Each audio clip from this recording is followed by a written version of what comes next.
Guys, आप लोगों ने पढ़ा क्या? जितने भी जीव है उसको 5 भागों में बांटा गया है, 5 टाइप में बांटा गया है। पहला जो होता है उसे बोलते हैं मोनेरा, दूसरा प्रोटिस्टा, तीसरा फंजाई, चौथा प्लांट और पांचवा एनिमल।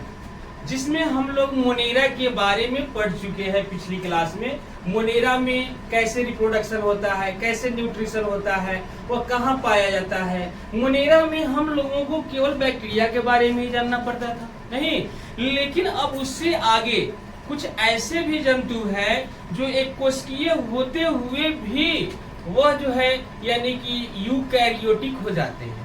ठीक है, तो थोड़ा सा ये जानना होगा आप लोगों को पहले क्या कि जितने भी सेल हैं वह सभी सेल 2 भाग में बटे हुए हैं, जिसमें एक को बोलते हैं अर्थात सेल का अर्थ यहाँ कोशिका हुआ, यह कोशिका हुआ। जितने भी कोशिका है इसके 2 पार्ट हैं। पहला पार्ट को बोलते हैं एक कोशिकीय, दूसरे को बोलते हैं बहुकोशिकीय। यह जो देख रहे हैं एक कोशिकीय और बहुकोशिकीय, इस एक कोशिकीय और बहुकोशिकीय का अर्थ यह हुआ कि जिसमें एक कोशिका है वह एक कोशिकीय, जिसमें एक से ज्यादा कोशिका है वह बहुकोशिकीय। तो एक कोशिकीय का उदाहरण जैसे आपको जानना पड़ेगा तो उसमें अमीबा आता है कि नहीं, पैरामीशियम, यूग्लिना, नीला हिस्से वाले सब आता है। बहुकोशिकीय में क्या होता है, यानी उसमें मनुष्य हो जाता है, शेर हो जाता है, कुत्ता, बिल्ली, बाघ, नहीं, ये सब बहुकोशिकीय हो जाते हैं। तो हम लोगों को अब जानना है प्रोटिस्टा के बारे में। तो देखिए यहाँ पे हम लोग जो है जैसे प्रोटिस्टा को पढ़ना है तो प्रोटिस्टा जो होता है वह यह तो पहले जानना होगा आपको कि वह होता क्या है। तो यूनिसेलुलर, एक कोशिकीय होता है। बोलिए कोई दिक्कत? यानी एक कोशिकीय होता है। ठीक है, जितने भी प्रोटिस्टा है वह एक कोशिकीय होते हैं। अब जो है आपको जानना होगा क्या कि यानी कि ये अमीबा, या आप जो जानते हैं यहाँ पे जैसे कहने भी यहाँ देखना होगा क्या कि जैसे एक है प्रोटिस्टा, आप लोग पहले भी पढ़े हैं कि एक है प्रोटिस्टा और एक है मोनेरा। तो यहाँ पे प्रोटिस्टा जो होता है वह जो है विकसित कोशिका होता है, वह विकसित कोशिका होता है।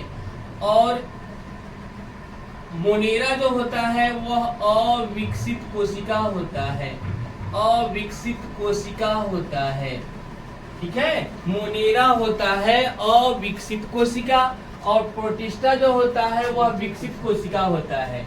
प्रोटिस्टा को विकसित कोशिका अर्थात इसको बोलेंगे हम लोग यूकैरियोटिक सेल, और यह मोनेरा है अविकसित कोशिका, इसको बोलेंगे प्रोकैरियोटिक सेल।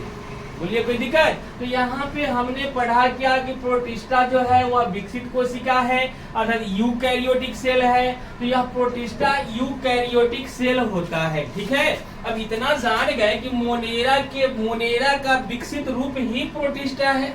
तो इसका अर्थ यह है कि यह जो है प्रोटिस्टा जो होगा वह क्या होगा, कठोर होगा। बात समझ गए? वह कठोर होगा। और मेन अंतर आप लोगों को ये जानना होता है क्या कि अविकसित कोशिका में माइटोकॉन्ड्रिया नहीं पाए जाते हैं, नहीं माइटोकॉन्ड्रिया, ऐसे लिखते हैं माइटोकॉन्ड्रिया नहीं पाए जाते हैं, और इसमें जो है माइटोकॉन्ड्रिया पाए जाते हैं। ये जानना होगा, इसमें माइटोकॉन्ड्रिया पाए जाते हैं प्रोटिस्टा में, और मोनेरा में माइटोकॉन्ड्रिया नहीं पाए जाते हैं। अब तो इसको समझने में कोई दिक्कत नहीं होगा, क्योंकि बैक क्लास में भी हम बताए हैं आप लोगों को कि अविकसित कोशिका वैसा होता है जिसमें जो है माइटोकॉन्ड्रिया नहीं पाए जाते हैं, नहीं, और पुनः विकसित कोशिका में माइटोकॉन्ड्रिया पाए जाते हैं। ठीक है, अब यहाँ पे जानना होगा कि जो आपका प्रोटिस्टा है तो प्रोटिस्टा का न्यूट्रिशन कैसे होता है। प्रोटिस्टा का न्यूट्रिशन अर्थात पोषण, प्रोटिस्टा का पोषण कैसे होता है ये जानना होगा आप लोगों को। तो पहले से मालूम है कि प्रोटिस्टा है वह होता क्या है, तो सेप्रोफाइटिक होता है, इसको बोलते हैं सेप्रोफाइटिक होता है। सेप्रोफाइटिक होता है, सेप्रोफाइटिक होता है। दूसरा पैरासिटिक होता है, पैरासिटिक होता है, पैरासिटिक होता है ये। यानी कि यह जो देख रहे हैं आप, यह प्रोटिस्टा, प्रोटिस्टा जो है वह पैरासिटिक होता है। हेट्रोट्रॉपिक भी होता है, यानी कि वह जो है विषमपोषी होता है, विषमपोषी भी होता है। या इसका न्यूट्रिशन हुआ, जिसमें एक बार पुनः देखें सेप्रोफाइटिक किसे कहा जाता है। तो सेप्रोफाइटिक का अर्थ यह हुआ कि वैसा जीव जो अपना भोजन किसी मृत शरीर, डेड बॉडी, मृत शरीर के ऊपर, यानी वहां पर जो है, यानी कि वह पहले अपने शरीर से एंजाइम छोड़ता है, और एंजाइम छोड़ने के बाद जो है वह करता क्या है, वह वहीं पे पाचन होता है उसका, ठीक है। यानी डेड बॉडी का पाचन, यानी वह जो है वहीं पे कराता है, मृत शरीर के ही ऊपर कराता है, और पुनः जो है उसको बाद में वह प्रोटिस्टा इन करता है, ठीक है। अर्थात इसका अर्थ क्या हुआ कि पहले थूक देता है और फिर जो है उसको खा लेता है, यही तो प्रोटिस्टा है। अर्थात प्रोटिस्टा जो होता है, याद रखिएगा क्या कि प्रोटिस्टा सबसे पहले डेड बॉडी के ऊपर, यानी कि वह कुछ एंजाइम छोड़ते हैं।